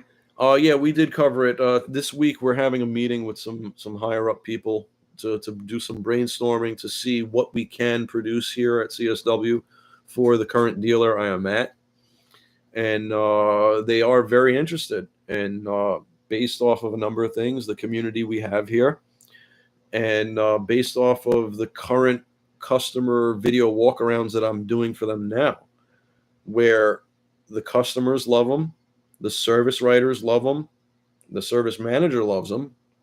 So now we just have to approach the proper people that are higher than all the people that I've mentioned, and present the plan. Like, I have some ideas written down here of what we want to do to help grow the channel and help grow the brand with Audi and VAG product. What else? We've all seen the negative. We already know what it is. It's customer neglect. And what we want to do is we want to turn customers not into just people who drive cars. We want to turn them into car enthusiasts. We want to educate them. Because, yeah, we could say they're ignorant to certain facts, but you know what? We want to present these facts, and we want to present them in a CSW fashion, with a little shtick, a little comedy or whatever. But that's how people remember stuff. Like, if I just shoot facts at you, yeah, you might know this, that, or third. But if I say something stupid or something funny or a little humor here or there, you're going to remember it a little better. You're going to have a good time and learning something at the same time. So that's kind of the plan of what we want to do. And we might even come up with some new ideas. They might even have some ideas that we're not discussing here. You never know. And there's different high-end brands within the group, and BMW is one of them. And I know Audi and BMW are always in competition, so maybe we could do some crossovers. Maybe we could do some comparison videos, new car video walkarounds, some PDI undressing. Man, cars fresh off the truck, still in the transport protection. Go through that.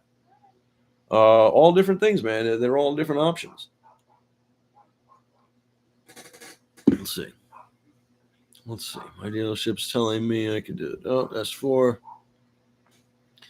supercharged oil. Do it as well. You're in there. Yeah, intake manifold, gaskets, karma. Yeah, if you're taking that supercharger off, go look in that intake. Go look in those intakes. If you could use a decarbing, do a decarbing. do the spark plugs. All right, we're gonna end this in like 5 minutes, guys. Yeah. So if you're taking that supercharger off to do that, go in there. If you never had a carb clean, Richard, you're gonna want to do a carb clean. And actually, I have a video. If you look through my channel, there's a video of me doing a carb clean with zip ties and a drill, and just little picks. But yeah, there's little tricks to do it to where you don't need a nutshell or a walnut blaster, whatever that machine is. You could do it without it. It takes time, but it can be done without it. And if you do that, do the spark plugs, replace all the gaskets, yada yada, fluids, oil change, full maintenance. Go with it. It's not going to hurt the car. It's only going to make the car run that much better. Fuel mileage will go up a little bit. You'll definitely notice the increase. Uh, what else? While the supercharger is off, you could inspect the thermostat housing. That's another little thing that goes on those. Same with the water pump. That 3 liter is a great engine, though. 3 liter is a great engine. The only thing I've noticed, like things that go wrong, which kind of turned me on to the vehicle, of why I want like an S4 or S5, is thermostats, water pumps. Those were like the biggest repairs or the most repairs I've done to that engine while I was with Audi, and that's nothing. I've done a few decarbs, but that's routine maintenance. Like at 75,000 or 60,000, you kind of want to do that. But other than that, nothing catastrophic. I never did timing chains. I never did guides, and I heard those are an issue with them. But honestly, those were the main repairs, like wheel bearings. But that's wheel bearings from people hitting potholes and stuff and abusing the car. Uh, Maybe a rear coil spring here and there, but other than that, it hasn't been that bad. And it's one of the most tunable engines in the world. Also, that 3 liter supercharged. All right, let's see. No thanks. Yeah, no problem, Bigfoot. No. Can you do a CSW music playlist? I don't put any music on my videos. I do listen to Pandora a lot. When I do listen to music on YouTube, I do listen to 1974 Chain Gang. It's the GTA 5 live stream music. I do listen to that on YouTube all the time, so I can recommend that. The GTA 5 music live. Hope to see the value of letting it create. The benefits overweight the concerns they may have. Cameras are everywhere these days. Yeah, man, yeah. Have I replaced pistons on any? No, I have never done an oil consumption piston engine. I only know of them. I wasn't working with Audi at the time. I was mainly with Land Rover when that was happening. And it's funny too, because I know Toyota has a 4-cylinder that consumes, Nissan that has a 4-cylinder consumes, Audi, Volkswagen. Seems like everybody has a 4-cylinder that consumes oil. Oh, sometimes hear radio stations. Yeah, that's probably Pandora. That's probably my Pandora playing. That's. I'll have Big Pun Radio, freaking Dead Mouse, freaking M83 radio. What else? What else? Then my thumbprint radio. Everything I thumbprint. Hey, from Denmark, Adam Holst. What's up, man? From all the way in Denmark. How you doing? How's the flavor out there in Denmark? What do you prefer working on, Toyota or the 4 rings? 4 rings, hands down. Hands down, 4 rings. It's just I like the process. There's a process to everything, and that's it. It's the process is beautiful. I love it. The only thing I don't like that I'm having trouble with the most is the electronic wiring diagrams. Like I could read wiring diagrams, and the way I was taught at Apex Tech in Manhattan, shout out Apex Tech. They're no longer in Manhattan. I believe they're in Queens. I graduated from there. If you could read a train map, you could read a wiring diagram. And in New York City, taking the trains, buses, you got the map, and they're all different colors, and that's how you read a wiring diagram. and been with Land Rover for so long. British wiring diagrams, not Lucas, Prince of Darkness, not the Lucas wire. Those are hieroglyphics. But the new Land Rover stuff, you could read fine. And the Audi ones, I have difficulty, man, because it's not a traditional wiring diagram. It's not like the old ones. It's not like the new ones. It's something in between, and that's where I have the most difficulty. But eventually, I find what I need to find, but I'm not finding it as fast as I could, like with Land Rover wiring diagrams. Let's see what we got here. Would change my oil outside the dealership, void my warranty if the dealership texts knows. No, you could change your oil. It's your car. You could change your oil. Just make sure they change it right. That's Ivan, right? Because we've had cars go to Jiffy Lube. Shout out to Jiffy Lube, that they drain the transmission and double fill the engine, and then it gets towed to the dealership. So wherever you go, just make sure they're comparable to do it. Like they could actually do it and know what they're doing. That's all. You get your oil changed everywhere or anywhere. Just make sure they know what they're doing. No pistons. What do you for? Four rings. GM, Jamokes, Toyota, any Japanese equal good. Yeah, well, GM, I'm not really familiar with the product. I did have an '87 Z28 at one point in my life, and I loved it. And I would like a Camaro, the newer Camaro. Personally, I don't know much. I never really worked on GMs. I'm open to whatever they would have to offer to work on, or I like the Camaro. I'll say that much. I do like the Camaro, the new Corvette. It's something nice to look at. I don't know if it's for me, but yeah. Chevy dealership. Have you ever done big jobs on them? Yeah, nothing big on Chevy, man. Nothing really. I've been asked, yeah, but other than automotive channels you follow, creators, not really. No, I don't follow that much people. I know I follow a bunch of Call of Duty shows or channels, Call of Duty Central, because I watch that a lot. Other than that, I just watch a Hoonigan. I watch Hoonigan a lot. Working with the Hoonitron. Shout out Ken Block. I have a 6th gen Camaro and love it. Yeah, good. We just had a Jiffy Lube nut fill oil in and seize the engine. Yeah.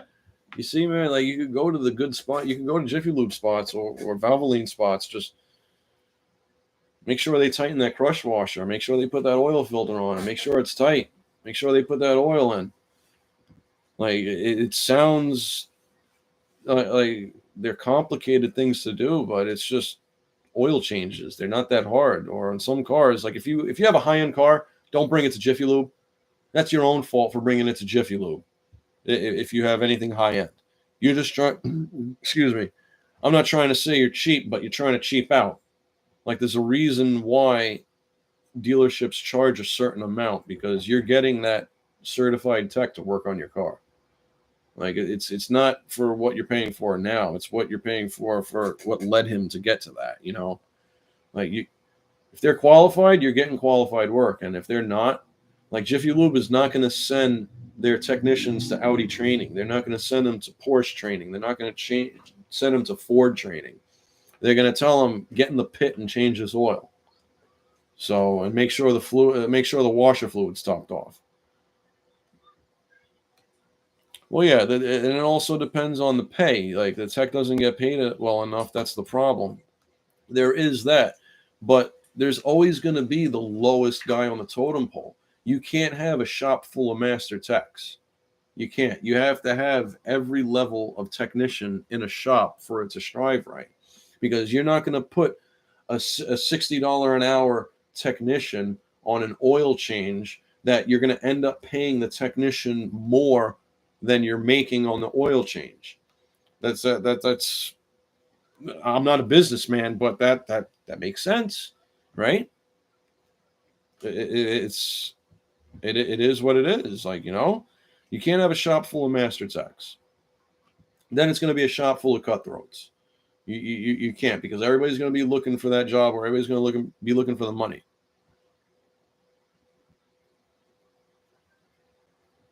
Yeah, but oh man, I'm gonna butcher your name, bro. Dinklacker. I'm sorry, but you're right. You're right. Freaking the shops do charge that, but that's what they're charging. That's but there are signs when you walk in stating this is what they charge. Almost every dealership has that when they walk in, or when you sign that repair order, they're going to tell you what you're going to be charged for such and such. And if you sign that paper, you're agreeing. So when you go there, you're before your car is even worked on, when you're talking to the service writer, they're already acknowledging it, or you should already be acknowledging what you're going to pay for what you're there for. So, but yeah, man, but I'm not saying don't go to outside shops. There are comparable outside shops, but you have to find the right one. And I recommend going to an outside shop after the vehicle is out of warranty, after the relationship at the dealership is exhausted. That's when I recommend you find the shop, or the aftermarket shop, or the outside shop that you could work with and that you could trust. Find the technician there that you could work and trust. And hey, technicians like tips, technicians like food. We're easy to please. That's all there is to it. You take care of us, we're going to take care of you. I have a shoebox full of letters and stuff from customers that thank me, or gift cards or whatever. And technicians do appreciate that. We do. All right, I'm going to take one or two, and then we're gonna end this, guys. Had a few Wally World oil changes coming, double filled, or the best was engine drain transfill. Oh, that's bad. Engine oil drain and transfill. That's like, how's that even possible? They got to fill the transmission through a dipstick, but they don't fill it through the oil cap. That's that's a big Goomba move. Very big. Thanks for the stream, more. No problem, man. We might try and do this once a week, or this is just special. We'll see how this works out. Techs do not get enough appreciation from customers. Most of them, yeah, the service writers do get the thanks because they're the face. They're the liaison. They're the guys. They're the people. They're the first face that you see as a customer. You're not going to see the tech unless you have a complaint that the tech has to go on a road test with you. That, oh, is this the noise that you're getting, or blah blah blah. Yeah, but other times customers will bring in like cookies. Like the best, I think the best one was they brought the techs in like a bottle of wine. Every technician got a bottle, which was nice. One of the techs was 18, so I took his. Sorry. It would be cool if you did this on a fairly regular basis, but I understand about your personal time as well. We thank you very much. Yeah. Hey, man, like, well, we might do it again. Like, we might just do some automotive topics, maybe bring something up on the screen. Maybe we'll go through some of my videos and we'll commentate them and talk about what we see. Maybe we'll go through somebody else's videos if that's even possible. If I could even do that and commentate those videos. Either way, we got to give people some entertainment without the videos, right? Maybe even some video game content. I might just stream some Call of Duty. I don't know. Or maybe some Ace Combat or Forza. You should see me drive. Stay out of my way. I had a customer bring a box of chocolate. It was really nice. Yeah. Call of Duty for the win. Yeah. We'll see. We'll see, Devon. We'll see, Lucky. We got to let Ghost let me do it. All right, glad to hear you're still. Oh, Sean Thompson. I see that face. I see that face commenting all the time. What's up, man? Glad to hear you're still in business. Not crazy about you leaving a Japanese brand for the Euro cars, but it sounds like you're happier there. Best of luck. Yeah, man, I am so much happier there. There were things going on in that dealership that I just did not agree with, and I did not want to become a product of my environment. So I got the hell out of Dodge. But it is what it is, man. All right, guys. This is the first CSW stream. There'll probably be some more. Thank you for coming in. And what else is there to say, man? Just maintain your vehicles, check your tire pressures, and don't be a Goomba.